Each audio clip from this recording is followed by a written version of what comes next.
Их хурал дээр энэ төрийн сайд нар худлаа ярихаа одоо үнэхээр болмоор байна. Инхээрээ өндөө 1 жилийн хугацаанд Монгол улсын эдийн засгийг тэлэх тухай нэг ажил хийсэнгүй шүү дээ. Засгийн газар. Чи бол засгийн газартай илүү шүүмжлэлтэй хандах хэрэгтэй шүү дээ.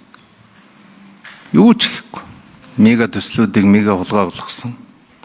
Хийхгүй гэдгээ зарласан. Гадны хөрөнгө оруулалтын хуулийг хийхгүй. Гадны хөрөнгө оруулалтыг татахгүй. Оюутлоготой хилцээр хийхгүй. Оюутлогоо нь зээлийн хүүг бууруулахгүй. Говийг усжуулах ажил байхгүй. Кокс химийн үйлдвэр байхгүй. Гэхдээ юу ч хийхгүй байж одоо их хурл руугаа та нар ингэ загнаад их хурл урсгал зардал нэмээгүй. Хамгийн сүүлд тэр нийгмийн хамгааллын нэг хууль батлагдсныг тооцвол би яг энэ 2 жил парламентыг харж байна. Урсгал зардлыг харин энэ их хурл бууруулахын төлөө байна. Дэлгэр сайхан одоо тэр төсвийн тогтвортой байдлын хуулинд өөрчлөлт оруулах энэ төрөйд одоо болиул л та. Болохгүй шүү дээ. Төсвийн тогтвортой байдлын хууль чинь энэ эрдэс баялаг дээр явж байгаа эдийн засгийг хязгаарлах ганц бичгээрэнт чинь юм байлаа шүү дээ. Тийм учраас та хэдийг бас нэг ингээд томлоод шийдэмгий байгаад энэ эрдэс баялагын эдийн засаг гэдэг чинь өөрөө их сул дорой эдийн засаг байхгүй та. Тийм л учраас тийм хууль батлагдж байгаа шүү дээ. Тэгэхээр би зүгээр энэ ирж байгаа инфляцийн хариу үйлдэл болвол нөөтийн буцаа олголт. Гарцаа байхгүй. Өөрөөр бид нар ард түмнээ мөнгөжүүлэх боломжгүй. Татварын хуулиа хэдүүлээ шинжилээд нөөтийнхөө хувь хэмжээг бууруулах хэрэгтэй. Татварын дарамтуудаа бууруулах хэрэгтэй. Өөр хувийн хвшлийн дэмжлэг гэж байхгүй. Одоо худлаа ярихаа болох хэрэгтэй. Хувийн хвшлийг дэмжих ганцхан арга байгаа шүү дээ. Тэр татвар хураамж юмыг бууруулж өгвөл дэмжлэг болно. Тэгэхээр одоо засгийн газар дөрвтөө бодлогоо зарлаа. За мега төсөл хийхгүй гэсэн. Тэгвэл одоо юу хийх юм? Тэрийг нин үгүй хэлэлт. Яагаад хэлэхгүй? Гадаадын хөрөнгө оруулалтын хууль гэдэг юмыг ер нь янзлах бодлого байна уу? Хөрөнгө оруулалт татах юм уу? Тэрийг хэлэлт. Оюу толгойн тэр зээлийн хүүгээ чиг бууруулах юм уу? Риото хэлцээрт орох юм уу, орохгүй юм? Рио Тинто гэдэг нэг мангас гараад ирсэн. Гадаад өрийн дарамтыг улам нэмэгдүүлэх хандлага бариад идэг ийм зүйл байна. Энэ бондуудыг хямдруулах гадаад их үйлсвэр татах дээр ажиллах юм уу, ажиллахгүй? Ерөөсөө ирээдүйд ирэх төсвийн хамгийн том дарамт чинь энэ бонд байгаад шүү дээ. Гадаад бонд байгаад шүү дээ. Тэгээ сүүлийн 3-4 жил энэ гадаад бондыг хязгаарлаад явъя гэдэг ийм бодлого явж байгаа. Нөгөө талдаа энэ бондыг солих арга ухаанаа олохгүй юм. Тэгээ сангийн сайд нь хөнгөлтөө зээл байхгүй болж байгаа гэдээ яриад байгаа. За тэр нефтийн үйлдвэр гэдэг зүйлийг чинь их хурлын гишүүд оруулж ирсэн шүү. Засгийн газар оруулж ирсэн юм шиг худлаа ярих болоороо. Өргөн барьсан гишүүн нь алтан шагаа гишүүн шүү. Тэгээ гадаад зээлгийг ашиглалтыг сайжруулах худлаа нэртэй хууль шүү дээ. Нэр нь худлаа.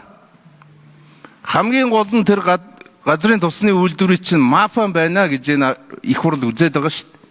За. Төсвийн орлогын 20 орчим хувийг бүрдүүлж байгаа нэмэн үртгэлэн дотор манай 4 суур орлогын нэг төсвийн орлого. 25-ны гүйцэтгэлээр 6.2 их найт төгрөг орж байгаа. Дотоодны бараан дээр нэг 2.8 их найт, гадаад импортын бараан дээр 3.9 бараг 4 их найдын нөөтийн орлого бүрдэж байна. Ерөөс нөөтийн орлого бүрдэж 2 их сурвалж байна. За бид 20% буцаан олголтыг өгдөг ийм хууль эрх зүйн орчин бүрдэж байгаа. Одоо энийг нэмэгдүүлэх 50% шатлалтаа болохоор ингэж оруулж ирсэн. Яг өнөөдрийн бодит байдал гадаад орчны өөрчлөлттэй холбоотойгоор төсвийн тэнцэл өнөөгийн байдлаар 1.4 их найдын хасгатай явна. Хуулиар зөвшөөрөгдсөн хэмжээ 1 их найд. Одоо бид 400 тэрбум нэмцэн алдаж явна.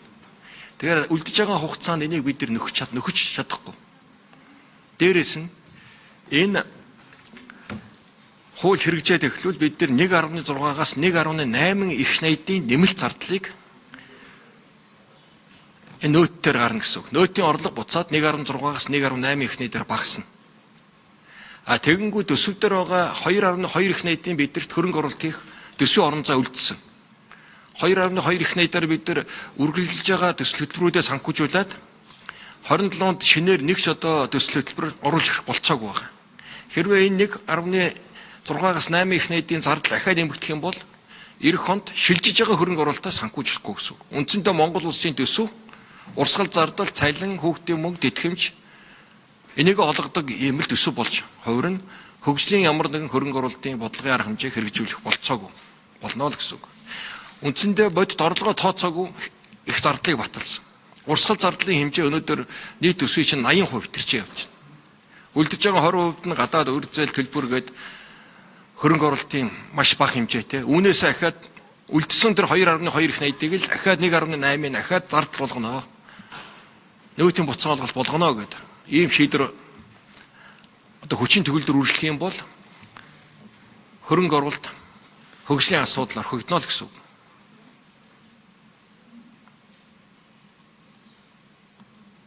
Ийм учраас энийг хүчингү болгоё. Тодорхой хугацаанд эдийн засгаа бэхжүүлэх, ахаад эдийн засгаа томруулсны дараа энэ халамжийнхаа, тэтгэмжийнхаа бусад бодлогуудаар хэрэгжүүлж болно үү? Одоохондоо ягаад ч төсвийн бодит эдийн засгийн маань чадах хүрэхгүй байна. Хэд орлогоосоо давсан зардлаа бид их хурл хуульчлаа баталсан. Ялангуяа багш эмчнэрийн цалин, тэтгэврийн нэмэгдлүүд одоо тэтгэвэр инфляци толгойдох ахаад нэмэгдэнэ. Багаар утгад 10% тооцож нэмэгдэнэ. Тэрний зардлууд орж ирнэ. Дээрээс нь энэ дээр энэ нөөтийн буцаан олголт 1.8 их нэгээд дийлэхгүй. Нөхцөл байдал амаргүй болсон. Инфляци үнийн өсөлт засаг яаралтай хариу арга хэмжээг авах ёстой. Эдийн засгийн хохирол багтаад авч гарах хэрэгтэй байна. Энэ засаг хурдан маневртай хариу арга хэмжээ авах боломжоо авахын тулд энэ дагсан хуульд оруулж ирж байгаа байхгүй юу? Энэ тодтол хийх үед энэ үйлчлэлт болгоод өгөөч. Төсвийн үед 3 сар нь явдгийн байгааз. Асуулт тулчаад байхад бид нар тодтохгүй гэдээ намар болох гэдэг нь шүү дээ. Наан тодтохж энэ засгийн эрхийг өгчгөөд засгийн ажил хийгээ шахмаар байна. Сая Батсуур гишнөө хэлдэг энэ хөрөнгө оруулалтын чи өртөг зардал чи өөрчлөгдсөн. Өссөн хөрөнгө оруулалт инфляц орцсон өндөр өсөлтөн дээр шинээр төсөв хөтөлбөр зарцуулаад ямар үр ашиг байгаа юм. Энэ чинь төр зүрийн нэг богино хугацааны одоо энэ 26-нд үргэлжлэхийн дэлхийн нийтийн хамарсан хямрал яваад байна шүү дээ. 27-оос докторчих болов. Тэгэхээр энэ дээр бид нар бодлого нь тэр байхгүй юу? Хуучингаа үргэлжлүүлээд тохиргоогоо хийгээд энийг үр дүнтэй дуусгая. Шинээр юм хийгээд бага өндөр өртөгтэй төсөв хөтөлбөр санхүүжүүлж явах уу? Мөнгөний нийлүүлэлтээ аж ахуй нэгжлүүгээ хийя. Иргэд биш шүү. Иргэдээсээ биш аж ахуй нэгжлүүгээ хийж аж ахуй нэгжээ дэмжиж энэ эдийн засгийн өсөлт, ажлын байр энэ татвар хураамжчин гарч ирэх гээд байна. Тэрнээс урсгал зардал маань цалин тэтгэвэрлүүгээ иргэдлүүгээ ингээ буцаа нөөтөөр дамжаа олгочхоор эдийн засгийн хөдөлгөх юм нэг сул болчиход байна шүү дээ. Бидэнд байгаа боломжтой ч маш хязгаарлагдана. Маш хэмжээний урсгал зардлыг тооцоогүйгээр эрс нэмчихсэн. Уучлаарай. Энэ их хурл нэмсэн. Хэд огцон хилдэж шүү дээ. 27-нд 4-өөс 6 их найдын нэмэлт зардал үүсэх гээд байна. Урсгал зардал дээр. Хаанаас олж өгөх юм бэ? Боломжгүй байна шүү дээ. Тэгэхээр хариу арга хэмжээ авах, хөрөнгө оруулалтаа нэг доктортой л хангаж үлдэх ийм зайлшгүй шаардлага үүсчээд энэ төсвийн тодтол хурдан хийнэ. Батлагдаад төсвийн тодтолоо өргөн барайл 6 сартаа багтаж тодтолоо хийж аваад нэг зэгслээд нэг цаашдаа явмаар байна шүү дээ. Тэгээд та нар эргээд засгийг ажиллах хийгээ шахахмаар байгаа байхгүй юу? Одоо эсрэгээр нь харин та нар битээ ажил хий. Намар үлтэр орхоо. Гадаа зээлийн ашиглалт хэрэггүй. Гадаа зээлийн ашиглалтыг чинь дэмжихгүй. Засаг бүхэл эдийн засгийн бодлого оруулж ирлээ шүү дээ. Гадаа зээлийн ашиглалт нэмэгдүүлье. Тодтол хийе. Хөрөнгө оруулалтаа ингэя гэдэг. Тэгэхээр энд асуудлыг та нар ойлгоод өгөөч. Намар оройтон бүгдээрээ. 9 сард энэ хуулиар бол бид нар 6 сарын нэгэнд батлагдана, 9 сарын нэгэнд өргөн барих эрх үүснэ, 10 сард хилцэгдэхэд оны төгсгөл шахдсан, баахан дутуу гүйцэтгэлүүд, баахан мөнгө авч чадаагүй аж ахуй нэгжүүд, цалин тэтгэвэр чинь тасраад эхэлнэ. Бодит байдлыг хараад эрсдлийг тооцоод ингээд оруулж ирж байгаа зүйл шүү дээ. Ингээд хамтраад гуршлуулмаар байгаа байхгүй да. Таны ярьж байгаа ажил эсвэл энэ бол заашгүй ажил байхгүй. Заашгүй тохиргоо хийжэж явахгүй бол 21-22 оны зардал дээр одоо 24 оны инфляци өгсөн юм дээр бахан хөрөнгө оруулалт тендер явуулсан аж ахуй нэгжүүч ажил нь явах болчихж байгаа байхгүй. Тий. Тэгэхээр энэ дагсан хоёр хуулийг дэмжиж өгөөч л гэж одоо оройтноо гэж. Тэгээ нэг эцэснээ хэлэхэд энэ Монгол Ард намын бүлгийн гишүүд бүлгийн шийдвэр гарсан шүү. Дэмжлэгээ үзүүлээд бодлогоо дэмжиж яваарай гэж хэлхий хүсэж байна.